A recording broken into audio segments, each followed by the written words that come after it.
In this lecture, we will cover the CFA Level 2 reading on trade allocation, fair dealing, and disclosure.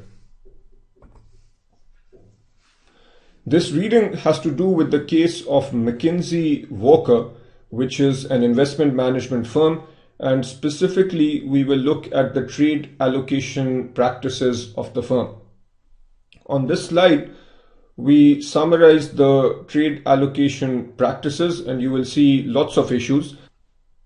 On the next slide, we'll talk about how SEC dealt with McKinsey, and then we will look at the CFA Institute code and standards and which particular standards have been violated. With regards to trade allocation practices, McKinsey Walker did not prescribe any objective procedures or formulas for allocating trades among clients.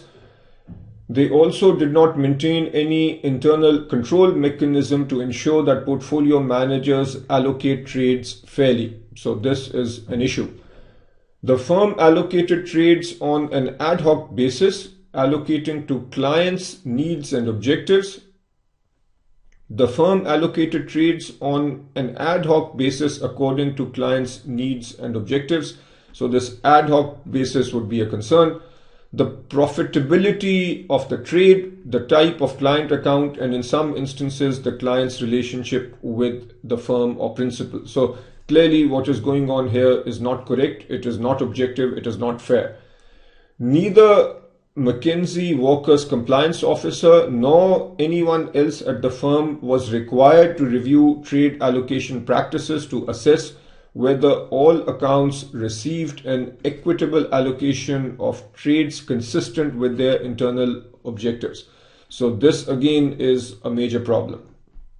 McKinsey Walker significantly favored the firm's performance-based fee accounts over its asset-based fee accounts.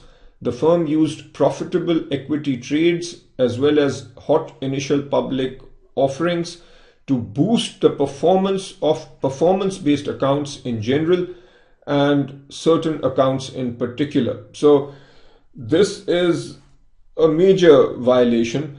As we can see here, broadly speaking, McKinsey Walker has two kinds of accounts. In one set of accounts, the fee is based on assets under management. In another set, we have a significant percentage of fee coming from performance. So where there was an opportunity to allocate trades, the trades that were more profitable, where the chance of appreciation was higher, such as with hot IPOs, those were assigned to the performance-based accounts. Clearly, this was not fair on the people who had asset-based accounts. So again, not a fair treatment and therefore a violation. McKinsey Walker failed to disclose its practice of favoring its performance-based fee clients in the allocation of equity trades and hot IPOs. So again, another major violation in terms of not disclosing its practices. So what was the SEC response? After studying and investigating this particular case, the SEC concluded that McKinsey Walker willfully violated Section 206 of the Investment Advisors Act by failing to disclose to its clients, current or prospective, that it engaged in a practice of generally favoring its performance-based fee clients in the allocation of equity trades and hot IPOs, and specifically favoring certain of its performance-based fee clients over such clients. So clearly the actions were not fair, but it is interesting to note here that the SEC is censuring and then fining the company McKinsey Walker for not disclosing its practices. It is not imposing sanctions for the fact that the actions themselves or the trade allocation itself was not fair. So let's see what the CFA Institute says. The CFA Institute goes several steps further. There is a violation of Standard 3B, fair dealing. This particular standard states that members must deal fairly and objectively with all clients.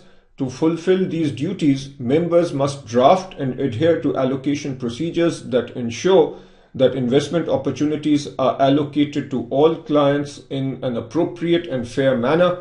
All clients for whom a new issue or secondary offering is suitable should have an opportunity to participate in the offering if they so choose. Members or their firms should adopt an objective formula or procedure for allocating investments to all customers for whom the investments are appropriate. Now, how can this be done? The CFA Institute members and their firms are encouraged to do the following. Number one, obtain advance indications of client interest for new issues. 2. Allocate new shares by client rather than by portfolio manager. 3. Adopt a pro rata or similar objective method or formula for allocating shares. 4. Treat clients fairly in terms of both trade execution order and price. 5. Execute orders timely and efficiently. 6. Keep accurate records of trades and client accounts. And finally, number 7, periodically review all accounts to ensure that all clients are being treated fairly. So clearly, McKinsey Walker did not do most of these, but if they are to follow the CFA code and standards, they should be following these best practices. Standard 3A, loyalty, prudence and care, is also being violated. This particular standard states that members have a duty of loyalty to their clients and must place clients' interests above their own. Members should strive to avoid all real or potential conflicts of interest. Allocating hot IPOs to selected clients in the hopes of receiving additional future business or increased fees creates an obvious conflict of interest and breaches members' duty to clients. Full and fair disclosure of a firm's allocation procedures is a minimum step toward meeting the goal of fair dealing. Disclosure of unfair allocation procedures does not, however, relieve CFA Institute members of their duties of fair dealing and fiduciary trust to all clients. That is it for this short reading. The key takeaway is that trade allocation needs to be fair for all clients. And fair does not mean the same. It simply means that allocation procedures need to be fair and the specifics of the clients need to be taken into account when trades are being allocated.